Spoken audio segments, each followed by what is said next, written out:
आज जब हम लोकतंत्र की बात करते हैं तो अक्सर कहा जाता है कि भारत दुनिया का सबसे बड़ा लोकतंत्र है।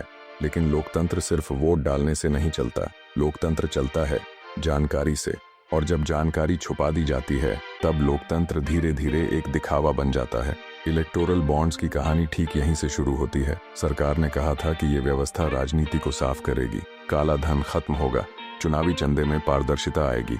लेकिन सवाल ये है, अगर सब कुछ इतना साफ था तो दान देने वालों के नाम छुपाने की जरूरत क्यों पड़ी? इलेक्टोरल बॉन्ड असल में एक फाइनेंशियल इंस्ट्रूमेंट था। इसे सिर्फ एक सरकारी बैंक यानी स्टेट बैंक ऑफ इंडिया से खरीदा जा सकता था। कोई भी व्यक्ति, कोई भी कंपनी, चाहे भारत की हो या विदेशी हिस्सेदारी वाली, बैंक में जाकर ये बॉन्ड खरीद सकती थी। फिर वही बॉन्ड किसी भी राजनीतिक पार्टी को दिया जा सकता था। पार्टी उसे कैश नहीं करती थी बल्कि अपने अकाउंट में जमा कर देती थी। सरकार का दावा था कि सब कुछ बैंकिंग सिस्टम के अंदर हो रहा है, इसलिए ब्लैक मनी की कोई गुंजाइश नहीं। लेकिन असली खेल यहाँ शुरू होता है। इस पूरे सिस्टम में सबको पता होता था कि पैसा किसने लिया, लेकिन जनता को ये नहीं पता होता था कि पैसा किसने दिया। और लोकतंत्र में यही सबसे खतरनाक बात होती है, क्योंकि जब वोटर को ये नहीं पता कि किस पार्टी को कौन पैसा दे रहा है तो वोटर कभी ये समझ ही नहीं सकता कि किस कानून के पीछे किसका दबाव था। इलेक्टोरल बॉन्ड से पहले भी राजनीतिक चंदा था, लेकिन उस पर सीमाएं थीं।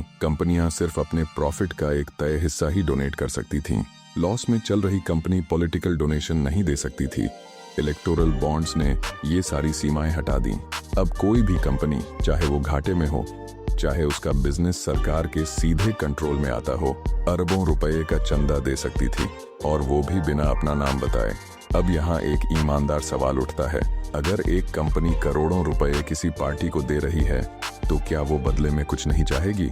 कोई कॉन्ट्रैक्ट, कोई पॉलिसी चेंज, कोई इन्वेस्टिगेशन से राहत या कोई लाइसेंस? इलेक्टोरल बॉन्ड्स ने क्विड प्रो क्वो को साबित करना लगभग नामुमकिन बना दिया, क्योंकि जब डोनर का नाम ही पब्लिक नहीं है तो रिश्ता साबित कैसे होगा? यही वजह है कि कई ट्रांसपेरेंसी एक्टिविस्ट्स ने कहा, ये ब्लैक मनी को सफेद करने की मशीन नहीं बल्कि व्हाइट मनी से पावर खरीदने की व्यवस्था है।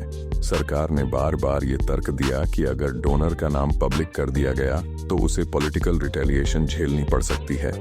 लेकिन फिर सवाल ये उठता है, अगर रिटेलिएशन का डर इतना ही बड़ा था तो फिर राजनीतिक पार्टियों को ये जानकारी क्यों थी कि पैसा किसने दिया? इलेक्टोरल बॉन्ड्स पूरी तरह अनोनिमस नहीं थे। एसबीआई के पास रिकॉर्ड्स थे, सरकार के पास एक्सेस था, लेकिन जनता के पास नहीं। यानी अनोनिमिटी सिर्फ वोटर के लिए थी, पावर के लिए नहीं। यही बात सुप्रीम कोर्ट ऑफ इंडिया के सामने रखी गई। सुप्रीम कोर्ट ने साफ कहा कि लोकतंत्र में वोटर का ये अधिकार है कि वो जाने कि राजनीतिक पार्टियों को पैसा कौन दे रहा है। कोर्ट ने यह भी कहा कि अगर कॉरपोरेट फंडिंग अनलिमिटेड हो जाए तो पॉलिटिकल इक्वालिटी खत्म हो जाती है। एक आम नागरिक के पास सिर्फ एक वोट होता है, लेकिन एक बड़ी कंपनी के पास करोड़ों रुपए होते हैं। अगर दोनों की पॉलिटिकल इन्फ्लुएंस बराबर नहीं है तो वो लोकतंत्र नहीं, ओलिगार्की कहलाता है।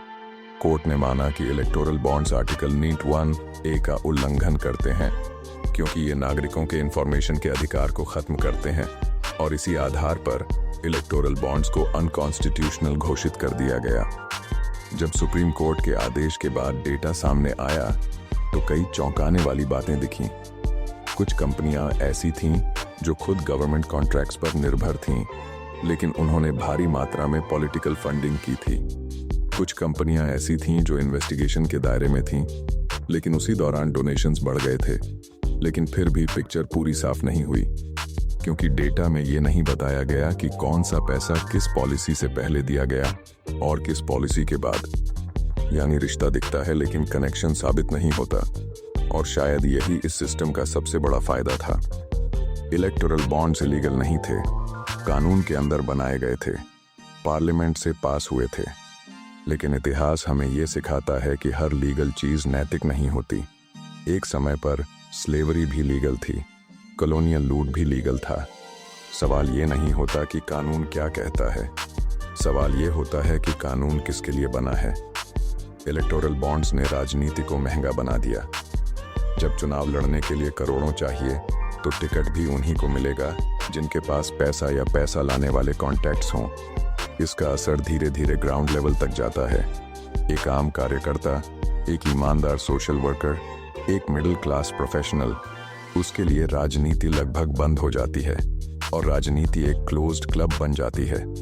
इलेक्टोरल बॉन्ड्स का सबसे बड़ा नुकसान शायद किसी एक पार्टी या सरकार को नहीं, बल्कि भरोसे को हुआ। लोगों का भरोसा कि उनकी सरकार सिर्फ उनके लिए काम करती है। जब फंडिंग ओपेक हो जाती है तो सस्पिशन नेचुरल हो जाता है, और जब सस्पिशन बढ़ता है तो लोकतंत्र कमजोर होता है। सुप्रीम कोर्ट ने इलेक्टोरल बॉन्ड्स को रद्द कर दिया, लेकिन सवाल अब भी जिंदा है। क्या भविष्य में कोई नया नाम लेकर ऐसी ही कोई व्यवस्था फिर लाई जाएगी? क्या पॉलिटिकल फंडिंग को कभी पूरी तरह ट्रांसपेरेंट बनाया जाएगा, या फिर लोकतंत्र और पूंजी का ये खेल बस नाम बदलता रहेगा? इलेक्टोरल बॉन्ड्स की कहानी हमें ये याद दिलाती है कि लोकतंत्र कोई गिफ्ट नहीं है, ये एक कंटिन्यूअस स्ट्रगल है, और अगर सवाल पूछना बंद हो जाए तो जवाब खुद ब खुद गलत हो जाते हैं। अब फैसला आपको करना है।